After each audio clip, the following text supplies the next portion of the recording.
Carlo Ancelotti made a spoiler at the beginning of January and already made it clear that the entry and exit of players was completely closed until the summer transfer window.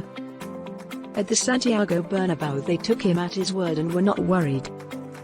There was an option to sign many players, although for different reasons their names did not end up on the list of possible signings. Some because they were too young and did not have space, others because they were too expensive and others because they did not fit in Carlo Ancelotti's project for the current season.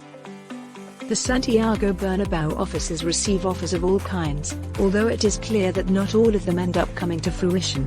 Many knock on the door, but Real Madrid's door only opens for a lucky few. They choose Endrick. The clearest case is Endrick. In the heart of Madrid they have been closely following his progress for a year. He shone at the age of 15 in the youth categories of Palmeiras and earned the reward for following him closely.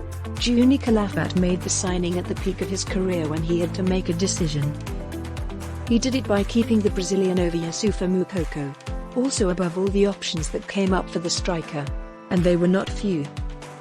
Gakpo left for Liverpool, starting with one of the biggest stars of the World Cup, Cody Gakpo. He shone at PSV and that made him the sensation of the World Cup in Qatar with the Netherlands. The striker ended up signing for Liverpool in exchange for €60 million, although it was not the only option and alternative that was on the table. Vlahovic was offered, and didn't arrive. If they were looking for an established striker, it could have been Dusan Vlahovic, from Juventus, who was in the doldrums with the Bianconeri and who would have fit perfectly in that transition striker that the Valdebebas offices are looking for. The signing of a wide player such as Marcus Thuram was not undertaken either, even though he would have been practically free.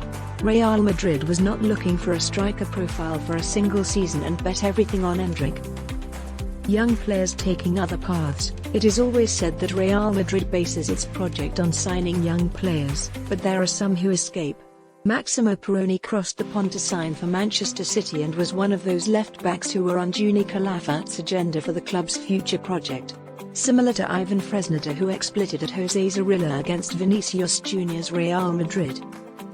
Players from Brazil who were on the agenda were also discarded and all ended up in the Premier League. The excess of the English Super League allowed the club to spend close to €50 million in total to sign João Gomes, André Santos and Danilo dos Santos de Oliveira.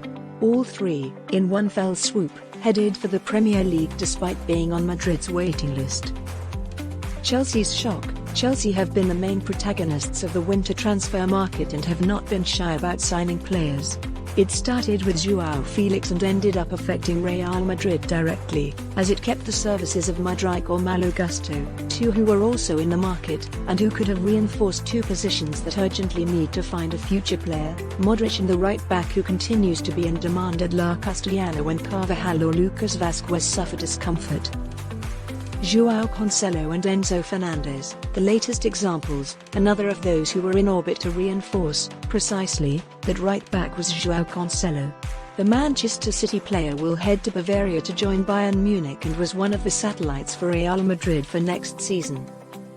More of the same with Enzo Fernandez. The Argentine was on the radar, but the prohibitive price of €130 million that Benfica set for him scared Real Madrid away and knocked him off the list of candidates for his signature.